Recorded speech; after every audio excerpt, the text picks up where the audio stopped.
போன தடவை ஸ்பார்க்கி கதை சொன்னதுல பேராசக்காரன் மாட்டிக்கிட்டான். ஆனா மற்றவங்கள வேலை வாங்கிட்டு ஏமாற்றுற கஞ்ச பிசினாரிங்களுக்கு எப்படி அல்வா கொடுக்கணும்னு கோபால்னு ஒருத்தன் காட்டி கொடுத்துருக்கான். கேக்குறீங்களா? ஓ, கோபால்லாம் அந்த எறும்பு கோபாலா? சொல்லு ஃபின், அந்த லட்டு மேட்ரை சொல்லு. எனக்கு அந்த பாத்திரத்தை தூக்கிட்டு போன சீன் தான் ரொம்ப பிடிக்கும். லட்டா? டேய், கதையிலையாவது அந்த லட்டு எப்படி இருக்குன்னு கொஞ்சம் டீட்டெயிலாக சொல்லுடா ஃபின், பசிக்குது. ஆமா ஃபின், அந்த சித்தனூர் கஞ்சக்கிழவன் பசங்களை ஏமாத்தி 30 பானைய சுமக்க வச்சானே, அங்க இருந்து ஆரம்பி. நம்ம சித்தனூர்ல ஒரு இனிப்பு கடை.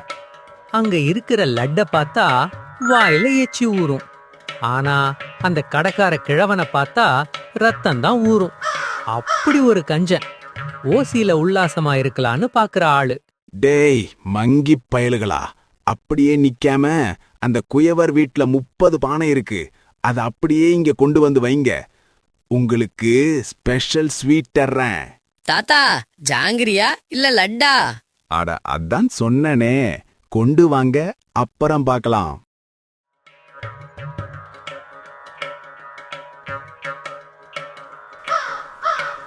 பசங்கெல்லாம் வேர்த்து விறுவிறுக்க அந்த 30 பானையும் ஒண்ணு மேல ஒண்ணா அடுக்கி வைக்கிறாங்க.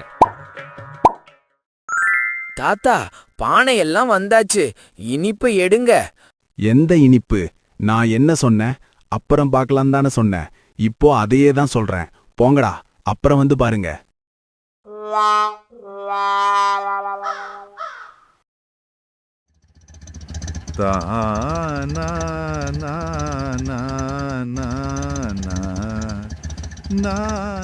அப்போ கோபால் செம்ம ஸ்டைல ஆட்டோல வந்து இறங்குறாரு. என்னடா ஆளுக்கு ஒரு பக்கம் குழாயடியில நிக்கிற மாதிரி அழுதுகிட்டு இருக்கீங்க? அந்த கிழவன் எங்களை ஏமாத்திட்டா மாமா. அப்படியா சங்கதி? அந்த கிழவனுக்கு இன்னைக்கு பிக் பாஸ் காட்டாம விட மாட்டேன்.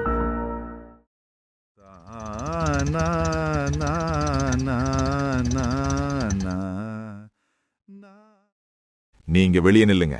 எறும்பு எப்படி சர்க்கரையை தூக்கும்னு இப்ப பாருங்க. கிழவன் உள்ள குரட்டை விட்டு தூங்கிட்டு இருக்கான்.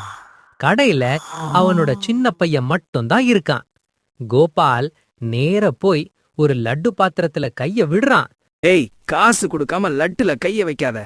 தம்பி கூலாரு, என் பேரு தான் எறும்பு. உங்க அப்பாவுக்கு நான் தான் ரொம்ப பிடிச்ச கஸ்டமர். வேணும்னா அவர்கிட்ட கேட்டுப்பாரு.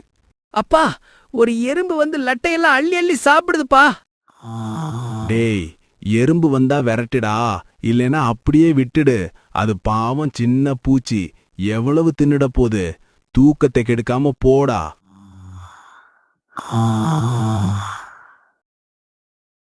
அப்பா, இந்த எறும்புக்கு 2 காலும் இருக்கு, கையும் இருக்கு, ஒரு பெரிய பாத்திரத்தையே தூக்கிட்டு போகுதுப்பா. ஏய், அந்த எறும்பு என்ன லாரியவா தூக்கிட்டு போகுது? ஒரு சின்ன பாத்திரம் தானே, போனா போகட்டுன்னு விடு. நான் தூங்கி எழுந்தா உன்னதான் முதல்ல தின்னுவேன். கோபால் ஒரு பெரிய பாத்திரத்தையே அப்படியே அசால்ட்டா தலையில தூக்கி வச்சுக்கிட்டு கெத்தா வெளில நடந்து வராரு. இந்தாங்கடா, ஆளுக்கு 2 லட்டு எடுத்துக்கோங்க. நமக்கு லட்டு, கிழவனுக்கு அல்வா. அந்த கிழவன் தூங்கி எந்திரிச்சு ஒரு பெரிய கொட்டாவியை விட்டுக்கிட்டு வெளில வரான். அங்க இருந்த காலி இடத்த பார்த்து அப்படியே திகைச்சு போய் நிக்கிறான். டேய், அந்த பெரிய லட்டு பாத்திரம் எங்க? அதான் சொன்னேனேப்பா, அந்த எறும்பு தூக்கிட்டு போயிடுச்சுன்னு. நீங்க தான் போனா போகட்டும்னு சொன்னீங்க. என்னது, மனுஷ அளவுல எறும்பு வந்துச்சா? ஐயோ, என் இனிப்பு, என் காசு, என் பானை எல்லாம் போச்சே. யாரு அந்த எறும்புன்னு தெரியாம அந்த கிழவன் அன்னைக்கு 1 வாரம் தூங்கவே இல்லையாம்.